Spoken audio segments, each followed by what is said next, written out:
Right, I'm going to show you how I upgrade from the default firmware that comes on Ubiquiti AirGrid M2 and change it over to the Broadband Hamnet one.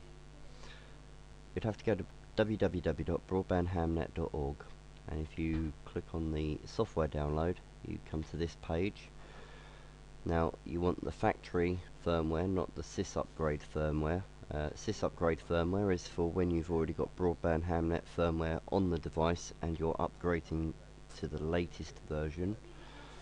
If you don't have it on there, which I don't on this current unit that I've got plugged in, then it's the factory firmware that you want, and mine for the AirGrid M2. Downloaded that file, and I've also separated that file and I have it in its own little folder here in my Broadband Hamnet firmware Ubiquiti AirGrid M2 folder. So I've hooked up the unit and I am connected, but I need to go in and just change my adapter settings for that one. Go into the properties, go into TCP/IP version 4. Now I need to change it to the same address scheme and subnet mask as it already is. So it's 192.168.1. and it's on 20, so I can pick anything other than 20. I'm going to pick 10, and then I'm just going to leave it as that. Okay, and hit OK, and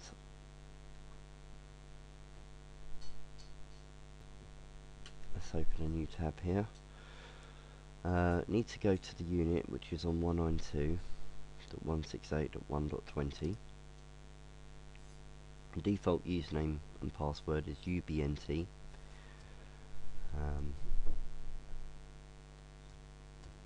In both fields, click login.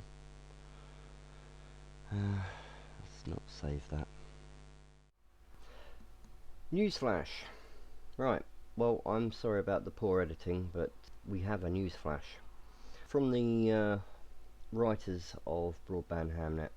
They're pointing out that certain Ubiquiti hardware has a problem with the newer Ubiquiti firmware. This is because recently Ubiquiti have brought out an update that has moved everything around. Now, if you still got the Ubiquiti firmware on your device and you notice this down in the corner of the page straight after you log in, that page there,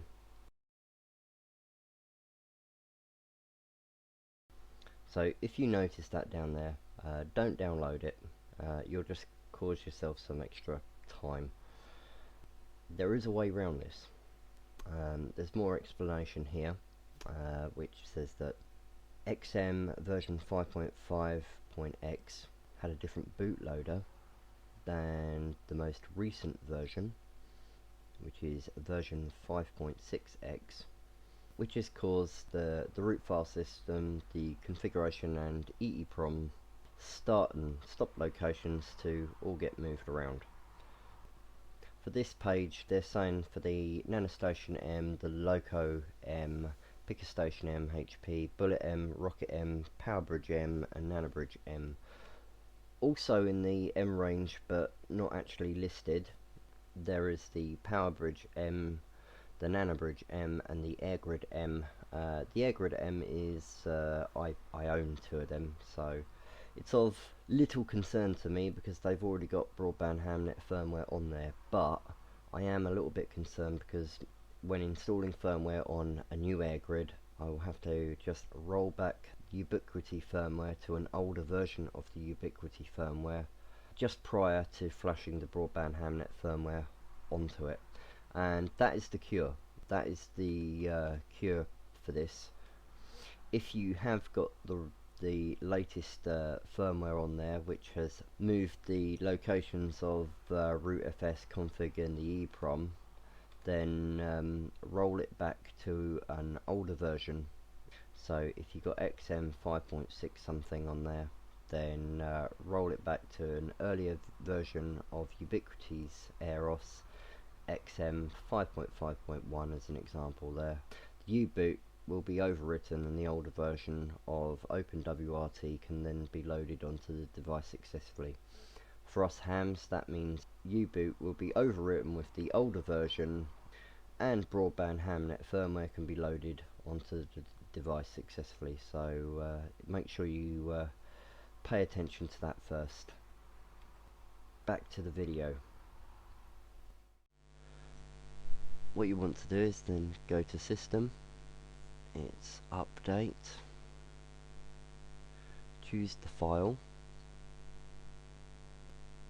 I'm going to go to where I put it, pick up the file, open, hit upload.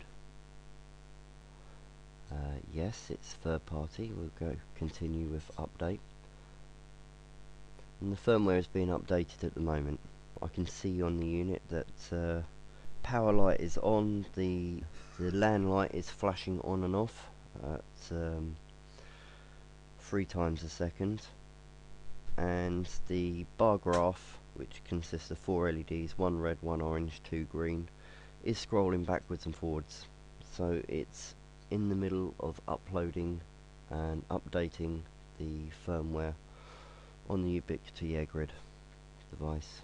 So this will take a little while, and because the address scheme is completely different for broadband hamnet than it is the AirGrid firmware, I'm expecting a page fail at some point soon. So it looks like my device is rebooting. Power and LAN light are solid on, and the end green light of the bar graph is flashing on and off at about 2 a second. So I'm still waiting for this device to load. I'm half expecting the page to fail at some point, probably when that bar graph reaches the very top, but I'll just keep waffling on anyway. Right, the green light at the end of the bar graph is solid green, so I think it is finished loading the first stage of firmware. So the bar graph's gone out and the page has come up with a fail. That's okay.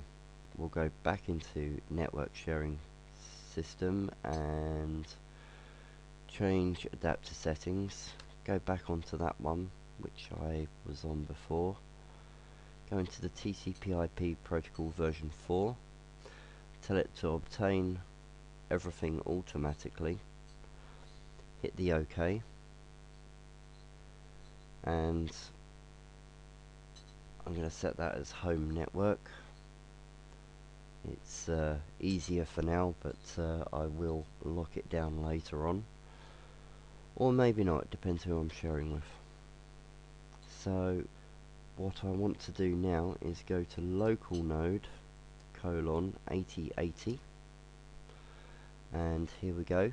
This is the new firmware that we're looking at, broadband hamnet firmware. Now I need to go into setup. Now the username, default username here is root, and the default password for broadband hamnet is its old acronym high speed multimedia, which is HSMM. Both root and HSMM are in lowercase. Hit login. Don't want to save that. Now the first thing you want to do is put your call sign in, and then what you're going to call it. Now I've already got one called, it was called AirGrid, and it's now called AirGrid 1, so I'm going to call this one AirGrid 2. It's a mesh node. I'm going to put my password in there. It's going to host 5, yep, that's good. Hit save the changes. 20 RPT AirGrid 2 is rebooting. Let's not save the password just yet. Now the device is loading up. I can see the LAN light has gone off and come back on again. The bar graph the end green LED is flashing on and off. The device is rebooting with the Hamnet firmware on there, and I've configured my settings. Just let this device reboot. I'll show you what I am already connecting up with. The light's gone to a solid green now, just waiting for my computer to finish getting an IP address. Let's go to local node 8080, and here we are at 20RPT AirGrid 2. If I look at the mesh status, you can see that 20RPT AirGrid 2 is the local host. There's two other mesh nodes that are currently being picked up. 20RPT Linksys 1, which has my other laptop hooked up to it and is running 20RPT BBS, and also 20RPT Linksys 2, which is hooked up to the internet. That can provide me with internet access already. Linksys 2 is set up as a gateway, so all I would have to do is open a web page, and here I am. I can look for anything on the internet. Ta-da! That's all it is at the moment. I will work on that. There'll also be a phone service coming soon, so we can use soft phones on your PC, Apple, Mac, whatever device, and you can make phone calls from one ham to another ham over the mesh network. So, or you can hook up an IP phone. I do have an IP phone. Looks like a regular telephone that can handle 4 external lines, except it's all done over IP. So I'm going to hook up a Raspberry Pi, get all that working. If I log into the device, I'm going to save the password this time. If I wanted to supply internet, you can hit Mesh Gateway, and you can actually supply internet to the mesh network. In LAN mode, if you're going to have 5 PCs or less, put it on 5 host direct. You can have 1 direct, but that means that only a single PC can be connected. Or 13 hosts if 5 isn't enough for you, then by all means click 13 direct. Make any changes you can on there, hit save changes, wait for a little while. It'll tell you if you need to reboot for the changes to take effect or not. Port forwarding and DHCP services, this is where currently is to a computer called G6, which is the one whose screen that I'm recording at the moment. If I hit add and change that to 20RPT-PC2, I will save the changes, and instead of my host name on the mesh network being G6, now my computer's host name on the network, on the mesh network, is 20RPT-PC2. And the configuration is now saved and now active. So if I go back to node status and hit mesh status, you can see that 20RPT-PC2 is hooked up to 20RPT AirGrid 2. If I wanted to hook up to one of my other ones, I can click the link there. And now I'm looking at 20RPT Linksys 1. If I hit the mesh status, I can actually see that it sees itself as 20RPT-1 PC1 running the BBS. This is out in the outhouse. I can hook up to Linksys 2 as well. Click setup and log in. Linksys 2, like I said, is the one that's providing me with the internet, and this mesh gateway is ticked for mesh gateway, and that's how it provides the internet.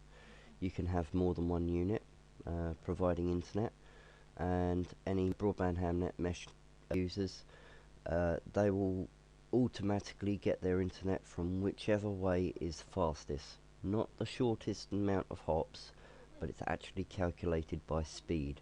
So there's an element of optimum performance involved in the selection of how it's routed. which is dealt by a system called OLSR, which is a little bit above my head, but I hope you enjoyed that video.